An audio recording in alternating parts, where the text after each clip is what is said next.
nosa viaxe a Andalucía. A nosa viaxe vai ser a Andalucía. A súa capital é Sevilla. As súas provincias son Málaga, Cádiz, Huelva, Granada, Almería, Córdoba, Jaén e Sevilla. Antes de viaxar, imos investigar o clima. Temperatura de 23 a 8 grados centígrados, humidade de 40 a 60%, precipitacións de 140 a 160 litros por metro cadrado, vento de 14,1 km hora, presión atmosférica 943 hectopascais. Andalucía ten a súa propia cultura, polo tanto ten traxe típico e plato típico. Para plato típico eliximos o peixe frito. Os seus ingredientes son 5 cachos de peixe, unha taza de fariña e 11 tazas de cerveza, unha pizca de sal e unha pizca de pimenta de aliño e un limón. O seu traxe típico chamase faena e ia ser usado para pastar os cabalos, gandería, pero conservas nos sentaderos de machos para asistir a romarías, ferias e festivales. Foi creado no ano 1923. Como curiosidade de Andalucía, ten o pico máis alto da península, o mellor produto de aceite de oliva a nivel mundial, ten a zona máis chuviosa e húmida de España. As cores da súa bandeira reflexan, según deixou escrito Infante, as cores da capiña, os povos, os limoeiros en flor, a pureza e a esperanza da rexión no seu futuro. Imos visitar dous monumentos, o Alcázar dos Reis Cristianos de Córdoba e a Catedral de Cádiz.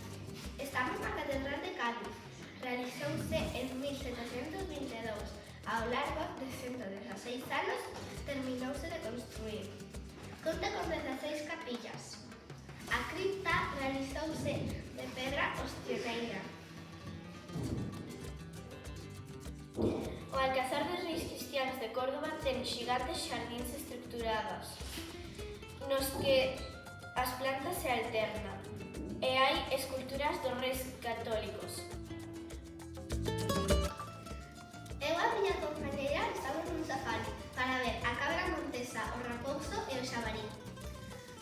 A cabra montesa é unha especie que só se pode atopar na Península Ibérica, que o que coñecemos como un endemiso. De aí que moitas escopetas do estranxeiro veñan a cazala. O raposo é un mamífero carnívoro salvaxe. Pertence á familia dos cándidos. A principal especie do raposo é o Vulpes vulpes, xa que forma parte do corpus mitolóxico. O xabarí é moi abondoso actualmente.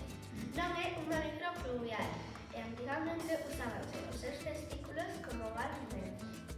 Ten moitos enemigos, desde o home ata o lobo. Agora estamos nun campo onde hai moitas árbores.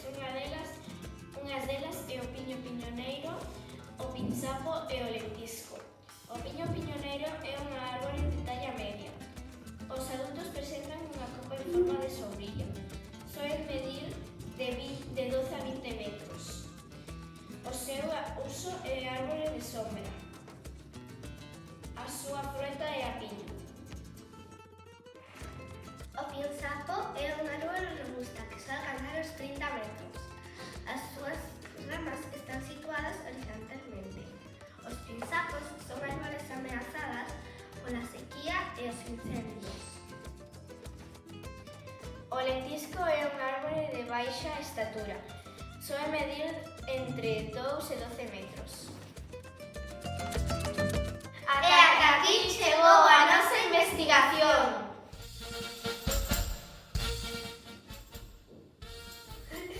Que me dá risa. Leti, que te toca?